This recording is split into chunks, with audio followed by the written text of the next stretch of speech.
But obviously a really entertaining match from start to finish. Collingwood really only pulled away in the sort of last 10 to 15 minutes. But before that, for 3.5 quarters, I thought it was a really competitive matchup. When you go back and look at the game, you realise that there wasn't really much that separated the two teams for 3.5 quarters. I guess the stark difference was maybe just the quality of ball going inside forward 50. Collingwood going inside forward 50 looked a little bit more polished, a little bit more experienced, a little bit more clean going inside forward 50 than St Kilda. And whether that's just due to the experience and the quality of players that Collingwood have versus the inexperience and the developing players of St Kilda, or maybe it's just a defensive system for Collingwood. You could probably toss that up and argue that back and forth. But I think if you're a St Kilda fan, you're waking up on Sunday morning pretty happy with how you played. The scoreboard doesn't really reflect the quality of the game and how competitive it was for pretty much 99% of that game. And then Collingwood, maturity, experience, just a little bit of polish in that last 10 to 15 minutes really pulled away. But as I said, if you're a Saints supporter waking up on Sunday morning, I think you're pretty happy. We obviously saw the debut of Alex Taru, and I think he had some really key moments. He looked really competitive in the air.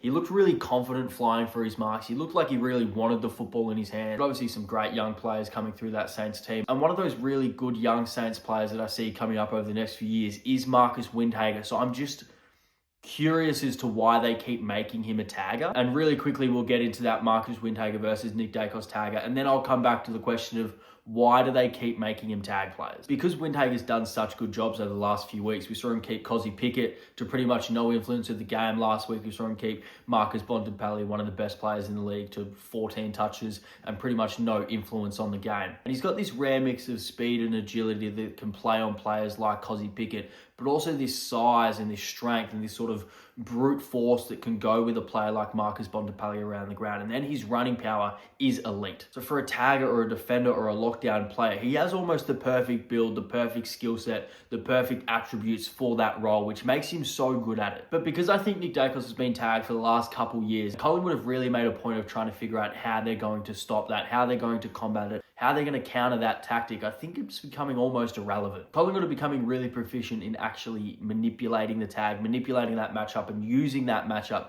to create space and create positions on the ground that are really favourable to them.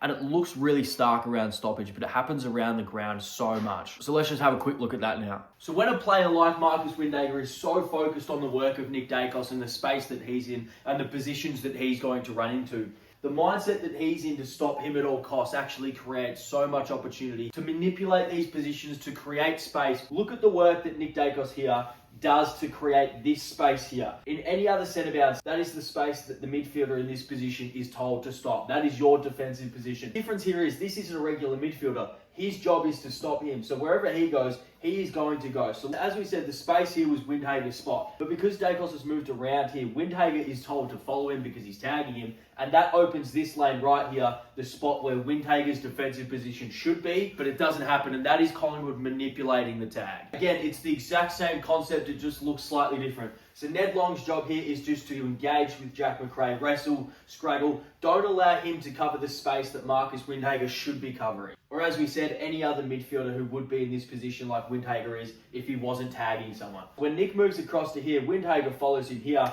and that allows this whole space, this whole side of the centre circle for Pendles to run into. It's the same concept that we just saw with McCreery. Now it's happening with Pendles. He gets out the front of stoppage.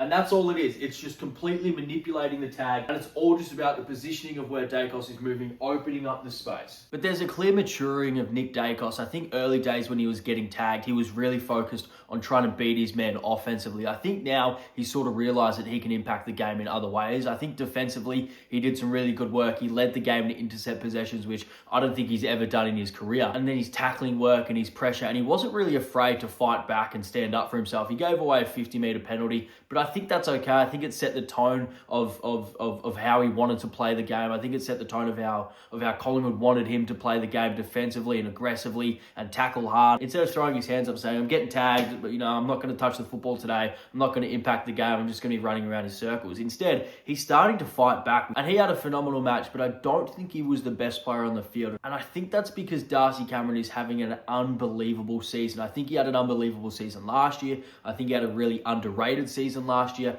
And I think this season, again, he's going under the radar. That was a Darcy Cameron game where he said to Rowan Marshall, I'm a better player than you, and I'm going to prove it. I'm going to dominate you for the next 3 hours. I mean, I'm being serious. If Darcy Cameron had been able to kick straight, he had 5-6 shots on goal. If he ends up that game with 20 touches and 6 goals, we're talking about one of the best games of the season by any player, not just a ruckman. So that gets me back to the Marcus Windhager discussion, because when you're a tagger and when your sole job each and every week is to stop an opposition player, are we stunting his growth and his progression and his development into what he could be a superstar of the game because of the build, because of the attributes, because of the skill set that he does have? Because when he is playing a genuine midfield role and he's allowed to be free and he's allowed to be roaming around the field, he looks like a really smooth mover. He looks like a really good player. He's a really contested player. He's a contested beast. So when he gets these tagging roles, I almost feel like it's stunting his growth. We're almost not wasting games because he is impacting the game in a way, but I think there is a fine line between impacting the game as a tagger and maybe stunting his development and wasting games